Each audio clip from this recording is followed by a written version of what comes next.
আউযু বিল্লাহি মিনাশ শাইতানির রাজিম। বিসমিল্লাহির রহমানির রহিম।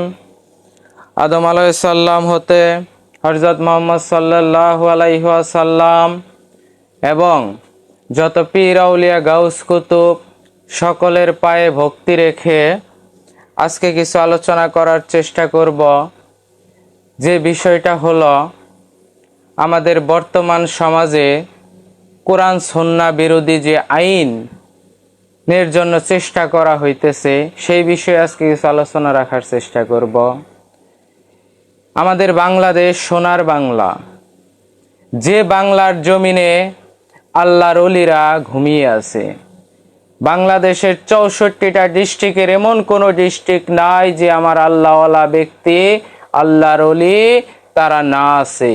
আর সেই দেশে কোরআন সুন্নাহ বিরোধী আইন বাস্তবায়নের জন্য যে পতিতা বেশ্যা চেষ্টা করতেছে, তাদেরকে জন্য বলতে চাই, তসলিমা নাসরিন যে ভুল করেছিল আপনারা সেই ভুল করবেন না।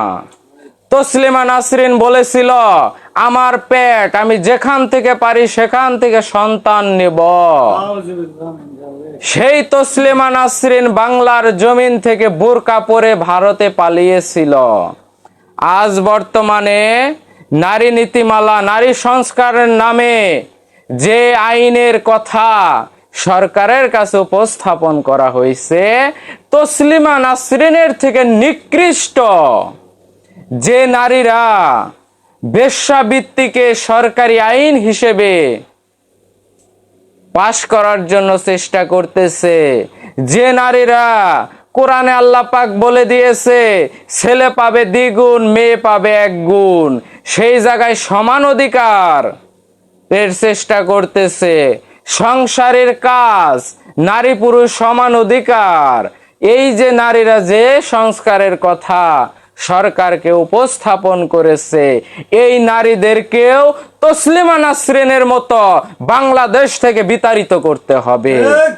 এই বেশ্যাদের, এই পতিতাবৃত্তি বেশ্যা যারা যারা এই আইনকে সমর্থন জানিয়েছে এবং উপস্থাপন করেছে সরকারের কাছে, এই নারীদেরকে আইনের আওতায় আনতে হবে। ডক্টর ইউনূস, আপনি সতর্ক থাকবেন, কারণ বিগত দিনে যে সরকারি আমাদের উপর অন্যায় অবিচার করেছে, তাদের পরিণতি কিন্তু ভালো হয় নাই। আপনি মুসলমানের স্পন্দন পবিত্র কোরআন এবং সুন্নাহর বিরুদ্ধে কোনো আচরণ বা কোনো পদক্ষেপ নেবেন না, তাহলে শেখ হাসিনার যে পরিণতি হয়েছে তার থেকে ভয়ঙ্কর পরিণতি আপনার সরকারেরও হবে।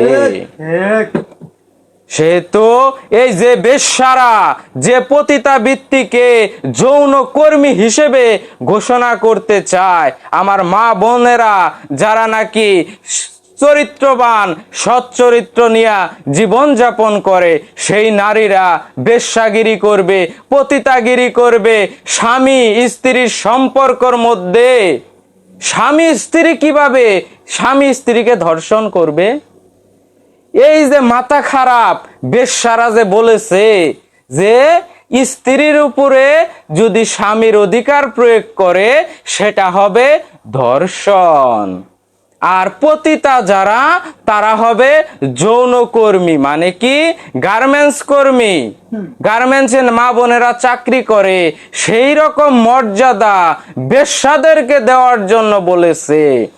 এই তসলিমা নাসরিনের মাও, চাচি, খালা, এরই রূপ, এরই গুণে গুণান্বিত এই জালেম, এই বেশ্যাদের বাংলাদেশ থেকে বিতাড়িত করতে হবে। যেভাবে তসলিমা নাসরিন বোরকার বিরুদ্ধে কথা বলেছিল, পর্দার বিরুদ্ধে কথা বলেছিল, লাস্টে সেই তসলিমা নাসরিন বোরকা পরে বাংলাদেশ থেকে পালিয়েছিল।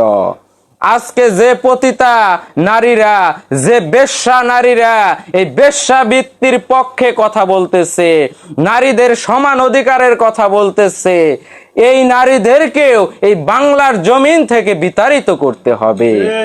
আর বর্তমান সরকারকে বলে দিতে চাই, আপনি কোরআন সুন্নাহর বিরুদ্ধে গিয়ে কোনো আইন পাশ করবেন না। যদি কোরআন সুন্নাহর বিরুদ্ধে যান, যে ব্যক্তি নামাজ পড়ে না, যে ব্যক্তি রোজা রাখে না, সেও কিন্তু ঘরে বসে থাকবে না।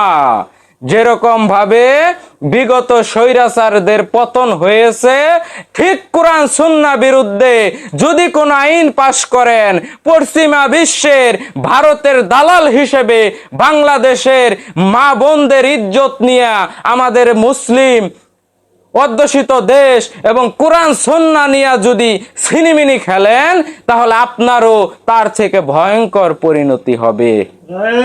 আমরা যারা মুসলমান আছি, আমরা যে যেখানে আছি সেখান থেকে প্রতিবাদ গড়ে তুলব। আমরা যে যে অবস্থায় আছি সেখান থেকে আমরা প্রতিবাদ গড়ে তুলব। আমাদের স্ত্রী, আমাদের সন্তান, আমাদের মায়েদের যেন বেজ্জতি না করতে পারে এই বেশ্যারা, আমাদের মায়েদের সন্তানদেরকে যেন বেশ্যাবৃত্তির দিকে না ঠেলে দেয়, সেই দিকে আমাদের সকলকে সতর্ক থাকতে হবে। আমরা সবাই আমাদের মা বোনদের ইজ্জত রক্ষা করব। ইজ্জত নিয়ে কোনো ছিনিমিনি খেলা যাবে না। কারণ আমাদের স্ত্রী, আমার মেয়ে, আমার সন্তান, আমার মা, এরা পর্দার মধ্যে থাকবে, এরা বাড়িতে থাকবে। আর আমরা পুরুষ যারা আছি তারা বাহিরে থাকব, বাহিরে আমরা পরিচালনা করব। আর আমার মা বোনেরা, স্ত্রীরা বাড়ি পরিচালনা করবে। এটাই আমার আল্লাহ পাকের আইন। আর এই আইনের বিরুদ্ধে যে বেশ্যারা, যে পতিতালয়েরা, যে ভারতের এবং পশ্চিমা বিশ্বের যে বেশ্যা, ওদেরকে এই বাংলার জমিন থেকে বিতাড়িত করতে হবে। না হয় এদেরকে আইনের আওতায় এনে সঠিক বিচার করে এদেরকে শাস্তি দেওয়া হোক। এই বলেই আজকে আমাদের কোম্পানির পক্ষ থেকে, আদর্শ ম্যানুফ্যাকচারিং কোম্পানির পক্ষ থেকে আমরা প্রতিবাদ জানাচ্ছি। এই প্রতিবাদ সকলকের প্রতি আহ্বান রইল, সকলেই যেন যার যার অবস্থান থেকে সকলেই প্রতিবাদ জানাবেন। এই বলে আমি আজকে আমাদের প্রতিবাদ শেষ করছি। সকলকে ধন্যবাদ। আসসালামু আলাইকুম ওয়া রাহমাতুল্লাহি ওয়া বারাকাতুহু। সকল মুসলমান ধর্মপ্রাণ ভাইদেরকে জানাই আসসালামু আলাইকুম ওয়া রাহমাতুল্লাহি ওয়া বারাকাতুহু। আজকে যে বিষয়ে আমরা আলোচনা করতেছি, যে আমরা আসলে কোন দেশে আছি। বাংলাদেশ 360টা ওলি আল্লাহর দেশ বাংলাদেশ। তো আমরা এই দেশে থেকে যে কোরআন সুন্নাহর যে কিছু আইন ছিল সেগুলা দেখতেছি দিন দিন উঠে যাচ্ছে। এগুলা কিসের জন্য হচ্ছে? কিছু কিছু দল আছে যেগুলা আর কি বলতে চায় না, ওদিকে আর যাইতে চায় না। যাই হোক, তো আজকে একটা জিনিস আমি শুনলাম, শুনে খুব খারাপ লাগলো আসলেই, যে নারী পুরুষ সমান অধিকার। ঠিক আছে, সমান অধিকার তো আগে থেকেই তো দিয়ে আসতেছেন সমান অধিকার। তো এখন আরো যে আইনটা করতেছেন, এটা কি ঠিক হচ্ছে? কোনো সময় ঠিক হচ্ছে না। কারণ আমরা পুরুষ মানুষ, আমরা থাকবো বাইরে, মেয়ে মানুষ থাকবে ঘরে, তারা সংসার পরিচালনা করবে। কিন্তু যে আইন পাশ করা হচ্ছে, বেশ্যাদেরকে লাইসেন্স দেয়া হচ্ছে। এটা কি হচ্ছে? বাংলাদেশের মধ্যে আমরা আছি, 360টা ওলি আল্লাহর দেশ আমাদের বাংলাদেশ। তো আসলেই এই জিনিসগুলা করা আসলে ঠিক হচ্ছে না। তো আমি ডাক্তার ইউনূস স্যারকে জানাবো, আপনি এগুলা করিয়েন না, বেশি লাফায়েন না। এই সোনার বাংলাদেশ আপনি বেশ্যার বাংলাদেশ করিয়েন না। এই আইনটা পাস করবেন তো দেখবেন আরও অনেক নানা ধরনের বিশৃঙ্খলা শুরু হয়ে যাবে। তো আসলেই আমি বলতেছি, এগুলা বাদ দেন, যেরকম ছিল সেই রকমই রাখেন। তো এই বলে আমি আমার সংক্ষিপ্ত বক্তব্য শেষ করতেছি, কিছু আর বলতে চাই না।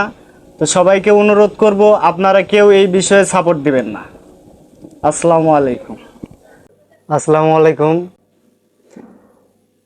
আমি আপনাদেরকে বলতে চাইতেছি যে বর্তমানে এই দেশে যে আইন পাস করতেছে ডক্টর মোহাম্মদ ইউনূস ব্যবসাদেরকে লাইসেন্স দিতেছে, এর বিরুদ্ধে আমরা প্রতিবাদ করতেছি। এই লাইসেন্স যেন না দেওয়া হয়, আমাদের মা বোনের ইজ্জত যেন ঘরের ভিতরে থাকে, বাইরে যেন না বিলিয়ে দেওয়া হয়।